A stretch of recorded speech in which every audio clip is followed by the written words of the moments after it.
Jason sat in his small apartment, staring at the blinking cursor on his laptop screen.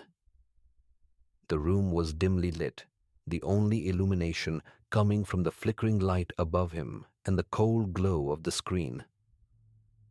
The cluttered desk in front of him was a reflection of his mental state, disorganized, chaotic, and full of half-started projects. His life had become a series of unfinished tasks and broken connections. He hadn't felt truly alive in months. Outside, the constant hum of the city was a distant reminder that the world was still moving forward. But Jason remained stagnant, trapped in the endless cycle of his own thoughts. His mind felt like a labyrinth, complex, confusing, and suffocating. He couldn't escape it, no matter how hard he tried. The exhaustion weighed heavily on him. His shoulders ached, his eyes were red and bloodshot, and a dull headache lingered at the back of his skull. The demands of work, relationships, and life had taken their toll. But tonight, it was different. Something was off. Jason rubbed his temples, trying to push through the mental fog. He glanced at the clock on the wall. It was well past midnight. He hadn't accomplished anything all night, and the more he tried to focus on the work in front of him, the more his mind wandered. He thought about the bills piling up, the empty phone calls with his family, and his lackluster career. Every thought seemed to spiral downward, each one darker than the last. Just focus, he thought, pushing himself to concentrate on the task at hand. But no matter how hard he tried, the thoughts wouldn't let up. They were there, creeping at the edges of his mind, whispering, pulling him deeper. Suddenly, it came. A thought. No, it wasn't even a thought. It was a vision. Vivid, disturbing, almost real. He saw it in sharp, unsettling detail. The image of someone he knew, someone he cared about, lying motionless on the floor, their body lifeless. Blood stained the carpet beneath them. The vision was so graphic, so real, it felt as though it had happened right in front of him. His heart began to race. He blinked, trying to push it away, but it lingered. The more he tried to ignore it, the stronger it became. His hands began to shake, his breath becoming shallow. His chest tightened with panic, as though a heavy weight had settled there. Number, this is crazy. This isn't me, he thought desperately, trying to dismiss it. He was tired. He hadn't slept properly in days. He had too much on his plate. It was just stress. It was nothing more than a fleeting thought. But as he sat there, frozen in place, the thought refused to leave. It clung to the edges of his mind, insistent, demanding attention. Jason closed his eyes, trying to breathe deeply, but it wasn't enough. He opened his eyes again, staring at his reflection in the darkened screen of his laptop. The image of the lifeless body still hovered in his mind. It was like a curse, pressing against his skull, making him feel sick to his stomach. What is happening to me? He glanced nervously at the clock again. 1:45 a.m. Time seemed to move too fast. Or maybe it was just him, stuck, unable to escape the thoughts that invaded his mind. His fingers hovered over the keys, but his thoughts were elsewhere. He wanted to work, to focus, to push through the haze, but the image of blood and death loomed in his mind. I need a drink. The thought arrived like a quiet savior, and Jason stood up quickly, eager to find some distraction. He grabbed his jacket from the back of the chair and headed for the door. He needed to get out. The air outside would help. It always did. Jason found himself walking down the quiet, empty street. The night air was cold, but it didn't seem to help clear his head. He walked briskly, hoping to shake the heavy feeling that had settled in his chest. His mind kept racing, but the images wouldn't leave him. The thought kept repeating over and over. Someone is going to die, and I'm going to make it happen. That's not me. It's not me. It's just stress. It's just stress. He muttered to himself, trying to convince himself it was just fatigue.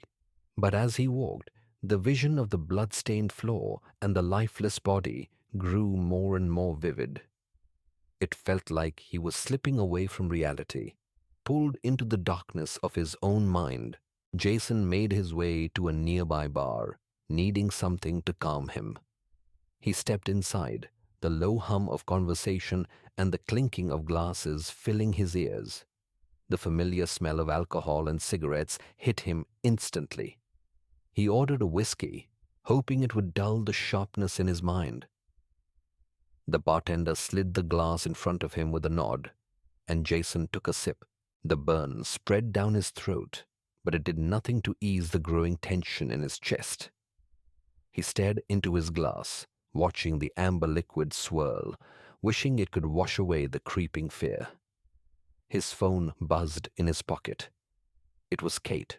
"Hey," Jason answered, his voice shaky, even though he tried to sound normal. "You okay?"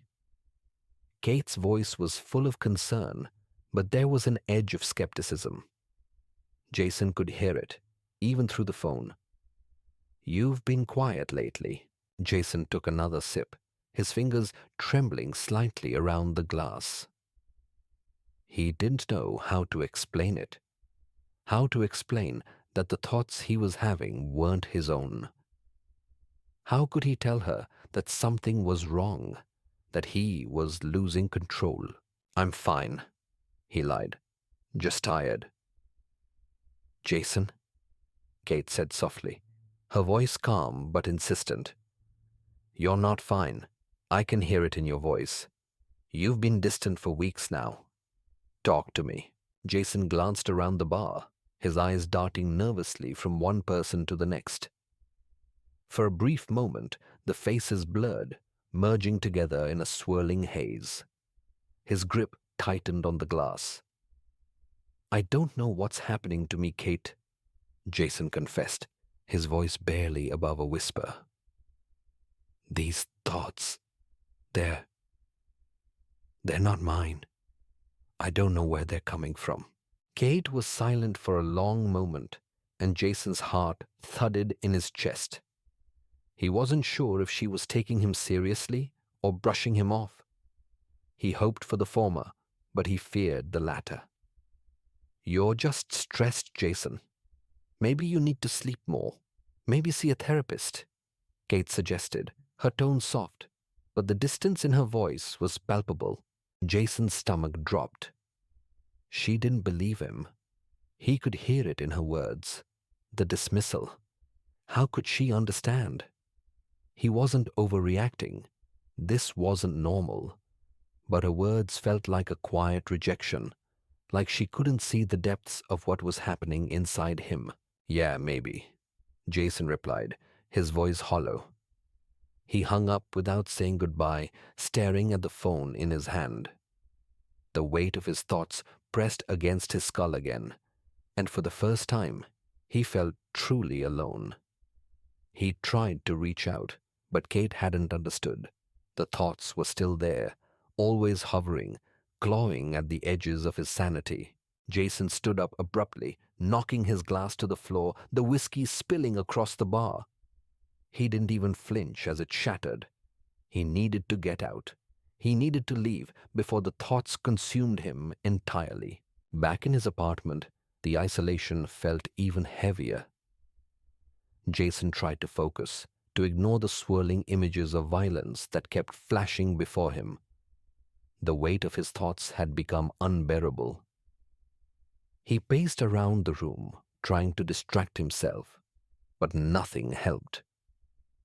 The more he fought to push it away, the more persistent it became. His head felt like it was going to explode. The reflection in the bathroom mirror caught his eye. He stopped in his tracks, staring at his own face. It looked strange, unfamiliar. He felt a cold chill run down his spine as the reflection seemed to shift. The face staring back at him didn't look like his own. It was distorted, its eyes wide and hollow, the mouth twisted into a sneer. Jason took a step back, his breath shallow. "Stop," he muttered. "Just stop." But the reflection didn't stop. It grinned, and Jason realized that it wasn't just a reflection that had changed. He had changed. He wasn't the same person anymore. His mind was slipping, and he could feel it. This wasn't just stress. Something else was happening. Something was controlling him, pushing him toward the edge. "Stop," he said again, this time louder, his voice trembling with desperation. But the reflection didn't respond. It stayed, mocking him, grinning in the way he couldn't escape. Jason stepped back, his heart racing, but his mind was already spiraling. There was no escape. He couldn't run from this. Jason's mind raced as he stumbled out of the bathroom, desperate to get away from the twisted reflection. But the room seemed to grow smaller, the walls pressing in around him. He could hear the faint whispering again, just beyond his reach, growing louder.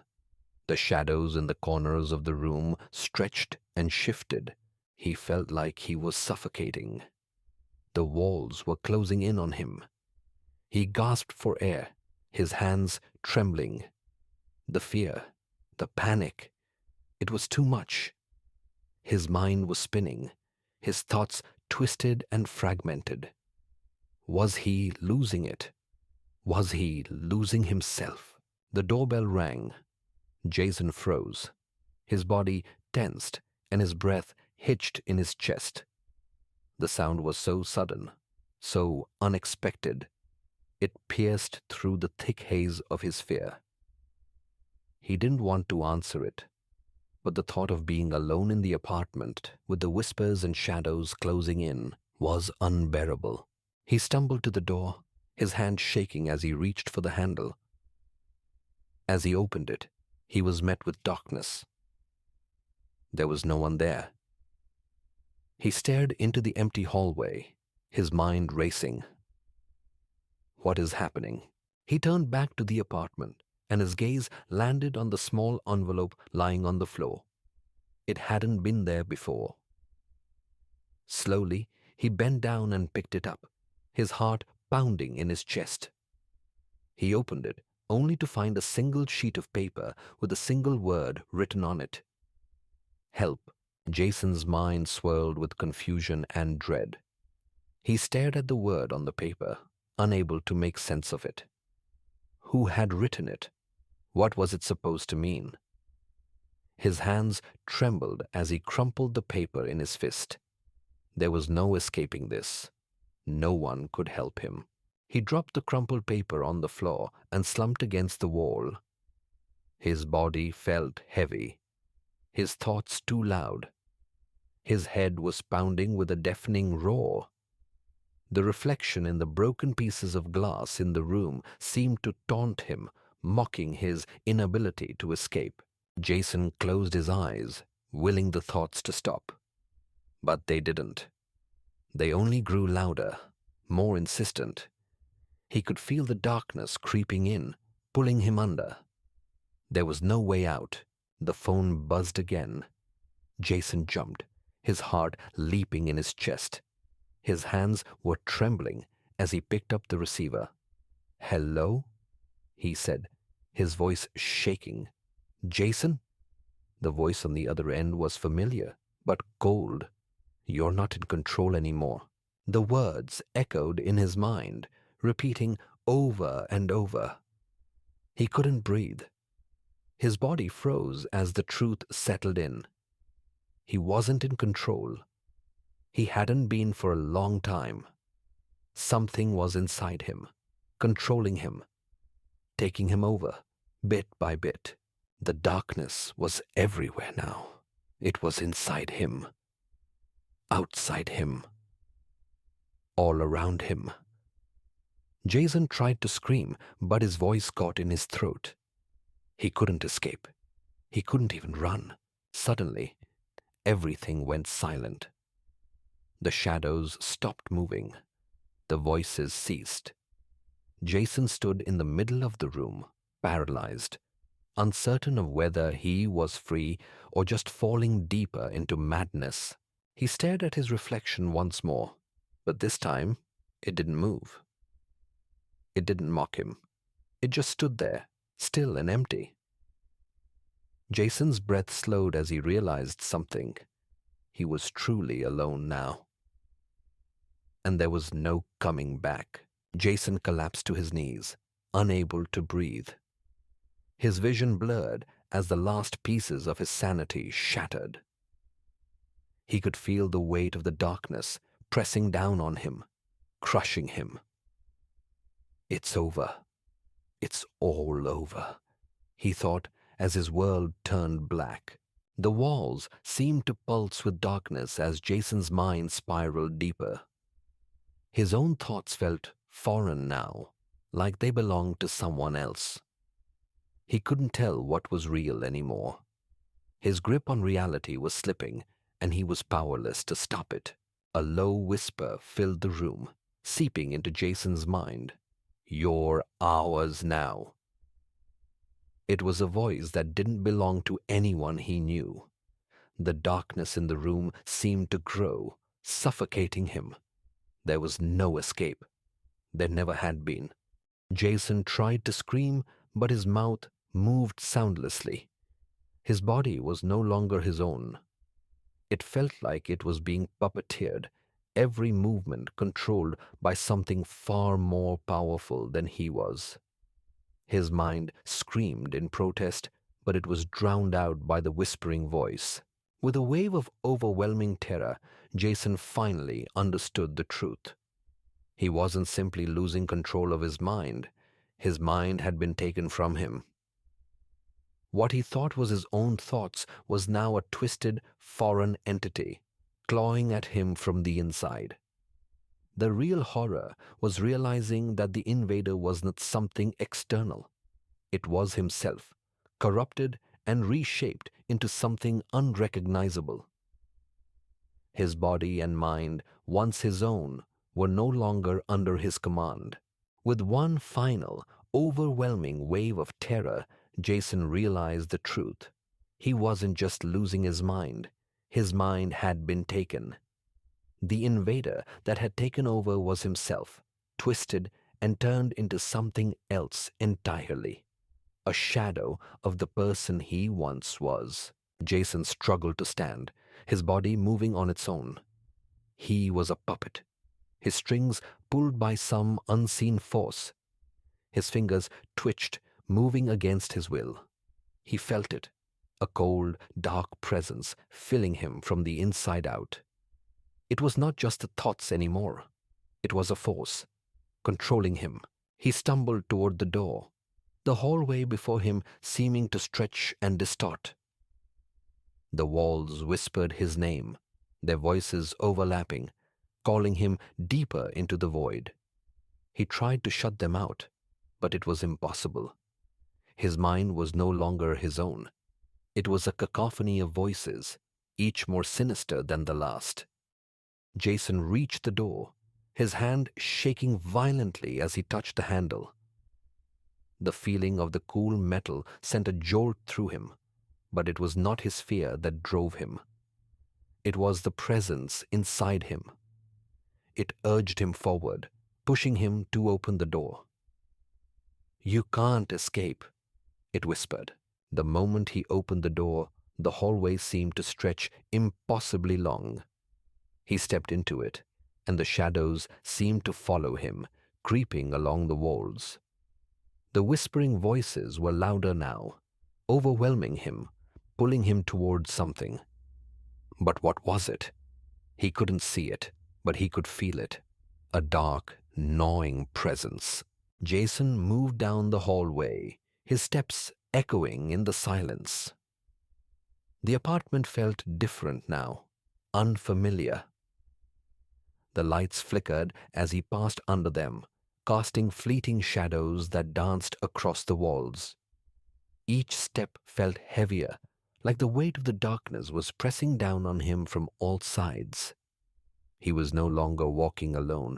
Finally, he reached the end of the hallway. A door stood before him, a door that he knew wasn't there before. It loomed in front of him, almost inviting. He reached for the handle, the chill of the metal sinking into his palm. "Go ahead," the voice inside urged. "Open it." And with that, Jason opened the door, fully surrendering to the darkness.